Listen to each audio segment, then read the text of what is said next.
A paz do Senhor, povo de Deus, que a graça do nosso Senhor Jesus Cristo esteja com você, com a sua família e com a sala de aula que Deus colocou em suas mãos. Que zelemos, que oremos pelos nossos alunos para que eles cheguem ao pleno conhecimento da verdade, né? O evangelho puro e simples, que salva, que cura, que batiza com o Espírito Santo e em breve voltará. É o quadrilátero pentecostal, aquilo que nós cremos de todo o nosso coração. Então, neste momento, nós iremos, de maneira rápida, didática, tratar de um subtópico específico de um tópico dentro da lição de número 5, que trata sobre Deus Filho.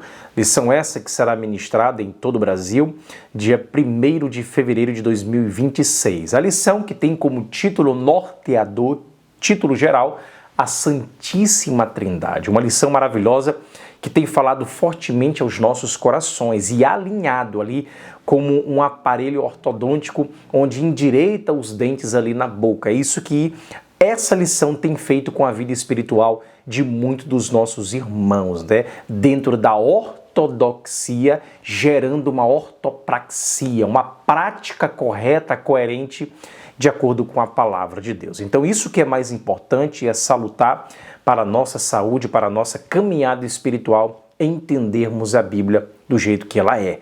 Não de maneira alegórica, fantasiosa, mitológica, mas com um entendimento literal, bíblico, levando em consideração os seus gêneros literários e trazendo a verdade real para a nossa caminhada, a nossa prática cristã. Como diz Martinho Lutero, né, estudando o Salmo 119, oratio, meditatio e tentatio. A oração, a meditação e a provação, ou a dificuldade que coloca em prática aquela verdade bíblica. E a Trindade, ela também pode ser vivida aí no seu dia a dia, olhando para Deus Pai, Filho e Espírito Santo, que por nós gerou a salvação, vivificamos por meio do seu Espírito, trazendo o alívio por meio da dívida paga em Cristo e também revelando o amor eterno de Deus Todo-Poderoso. É isso que precisamos entender para que possamos caminhar nessa boa vida cristã, olhando para o alto, sabendo em quem temos crido. Tá bom? Então vamos lá. Vamos para a lição de número 5, falar um pouco sobre a deidade absoluta de Cristo Jesus. É isso que eu quero destacar com os irmãos, é uma lição muito importante, que a partir de agora nós iremos entender esse tópico que é essencial, podemos dizer assim, até colocamos isso no título, né? Vocês sabem que muita gente fala da cruz, mas sem entendê-la profundamente, né? Do que Cristo veio de fato fazer por nós com esse ato missiológico, né? Alguns dizem que a cruz foi apenas um exemplo de amor, né? Outros dizem que foi uma vitória sobre o diabo. Outros dizem que foi apenas o pagamento de uma dívida. E reduzem ali esse evento na história da humanidade, da eternidade, em apenas poucos tópicos. É bem da verdade que tudo isso tem base bíblica, mas existe algo mais profundo que vai mais além relacionado à salvação. A salvação que foi realizada na cruz, ela faz parte do plano eterno do Deus Trino. Pai, Filho e Espírito Santo. Deus Trino. Entendemos isso, estamos entendendo isso nas lições. Então, isso não significa que o Pai ou o Espírito Santo morreram na cruz. Isso é uma heresia. A Bíblia é clara. Quem morreu por nós foi o Filho encarnado. Nós entendemos isso.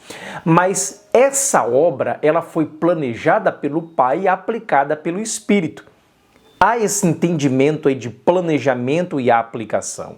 Então, para que os irmãos entendam e deixem isso claro em sua sala de aula, que a salvação ela começa na eternidade. Repita comigo.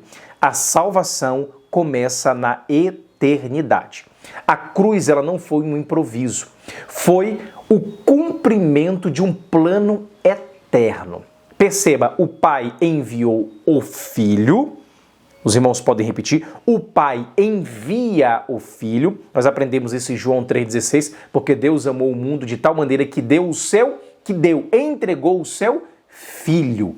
Lá em 1 de João também, capítulo de número 4, verso 9, fala que Deus enviou o seu filho ao mundo.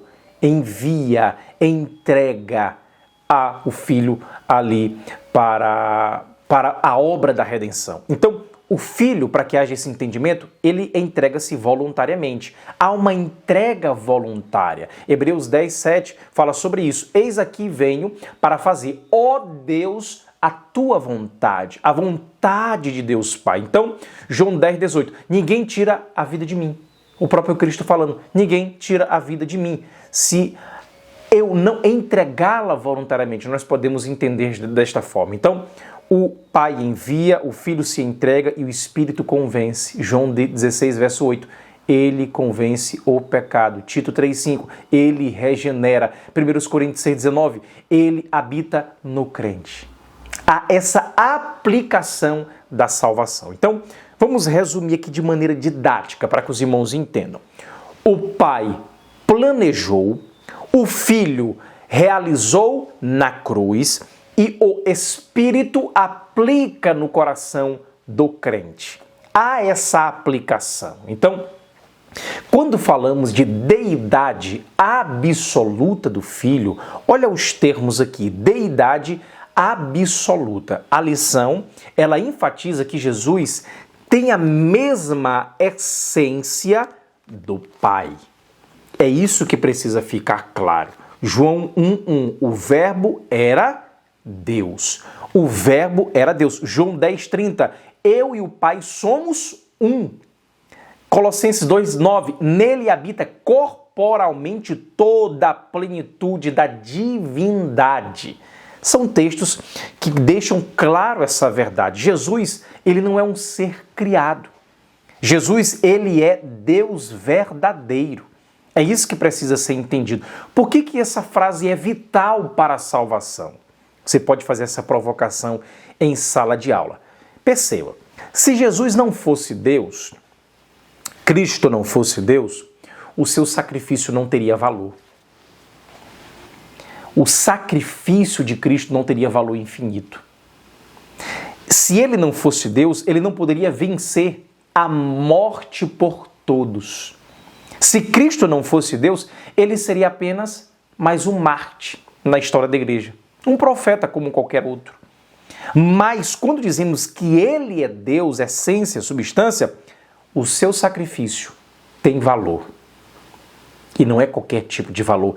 Ele tem autoridade sobre a vida e sobre a morte. A sua obra é perfeita e suficiente. É isso que precisamos captar e entender. A verdadeira humanidade de Cristo, bem como a sua verdadeira divindade, a deidade absoluta. Quando falamos da humanidade, João capítulo 1, verso 14, o verbo se fez carne. Filipenses 2,7, feito semelhante aos homens. Olha o texto, Filipenses 2,7, feito semelhante aos homens. Hebreus 4,15, tentado em tudo. O texto fala muito a respeito disso, tentado em tudo. Então, Jesus é verdadeiro homem, sem deixar de ser Deus. Ele é verdadeiro homem, sem deixar de ser Deus.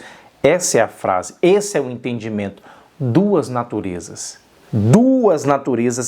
uma só pessoa. Frise isso, deixe claro em sala de aula, sem confusão, sem mistura, sem divisão.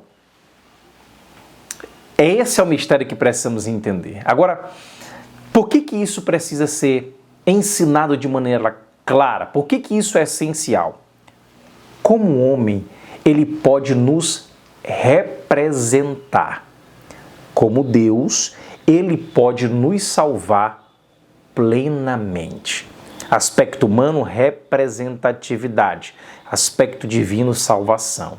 Escute, há um só mediador entre Deus e os homens, Jesus Cristo, o homem. 1 Timóteo capítulo 2, 5. Observe isso. O que aconteceu, podemos colocar dessa forma, na cruz do Calvário, esse acontecimento único, Na cruz, somente o Filho encarnado sofreu e morreu. Perceba, somente o Filho amado sofreu e morreu. O castigo que nos traz a paz estava sobre ele. Olha a profecia de Isaías 53, verso 5. 1 de Pedro 2, 24. Levando ele mesmo em seu corpo os nossos pecados. Então perceba, ali, o que aconteceu na cruz? Ali aconteceu substituição, guarde isso, a substituição. Ele tomou o nosso lugar, sacrifício substituto. Segundo, satisfação da justiça divina. Ou seja, o pecado foi julgado. Há esse entendimento jurisdicional de pecado sendo julgado. Terceiro, demonstração do amor de Deus, o amor sendo revelado. Então, olha o que diz Romanos capítulo 5, verso 8. Deus prova o seu amor para conosco. Ele prova esse amor, o amor sacrificial. Então perceba, o Pai, ele não morreu. O Espírito, ele não morreu. Mas o Pai entregou o Filho e o Filho se entregou voluntariamente. É isso que é maravilhoso e podemos glorificar a Deus. Então, a cruz também foi vitória. A cruz é vitória. O texto bíblico também nos ensina, em Colossenses 2,15, despojando os principados e potestades.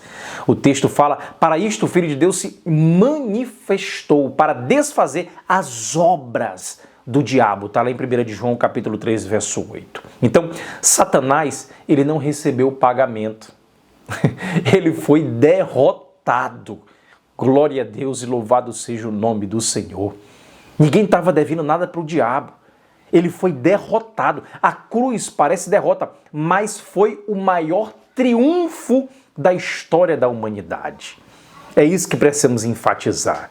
Então, o Espírito Santo, terceira pessoa da Trindade, traz essa obra para dentro de nós, para que haja essa iluminação, esse entendimento. Então, a salvação foi conquistada por Cristo, mas é aplicada pelo Espírito Santo. Louvado seja o nome do Senhor. Ele, enfatize isso, ele, quem? O Espírito Santo, convence. Convence, regenera. Há esse entendimento de convencimento, de regeneração, de santificação na vida de um crente. E além disso, regenerando, santificando, selando, ele guarnece o crente com o entendimento dessa palavra. Sem o Espírito, a cruz seria apenas um fato histórico. Com o Espírito, a cruz, ela se torna vida em nós. É Ele que coloca esse entendimento e essa verdade nos nossos corações. Então, para encerrarmos aqui, estou com 13 minutos, quase 15 minutos, vamos aplicar de maneira final e concluir. Preste atenção nesse fechamento para que os irmãos entendam um resumo. Se Jesus, ele não fosse Deus, se Jesus não fosse Deus, não poderia salvar plenamente. Se Jesus não fosse homem, não poderia nos representar. Se o Espírito não aplicasse em mim, em você, não poderíamos nascer de novo. Não haveria novo nascimento. Mas porque Deus é Trindade, aí entra o título da lição, a Trindade. O Pai te amou, o Pai nos amou. O Filho morreu por você e por mim. O Espírito, ele quer habitar em você, em mim. Ele habita em nós, ele nos enche com o seu amor e com a verdade celestial. Então, para que entendamos teologicamente, de maneira segura, essa verdade, na cruz, somente o Filho morreu por nós. Ali se cumpriu o plano eterno do Pai. E hoje, essa obra, ela é aplicada pelo Espírito Espírito Santo. Isso é Evangelho. Isso é glória de Cristo. Isso é a nossa salvação. Louvado seja Deus, glória a Deus nas alturas. É uma lição que fala profundamente aos nossos corações e traz verdades que são imprescindíveis para a nossa caminhada cristã. Se Deus quiser, na bondade do Senhor, até a próxima lição, lição de número 6.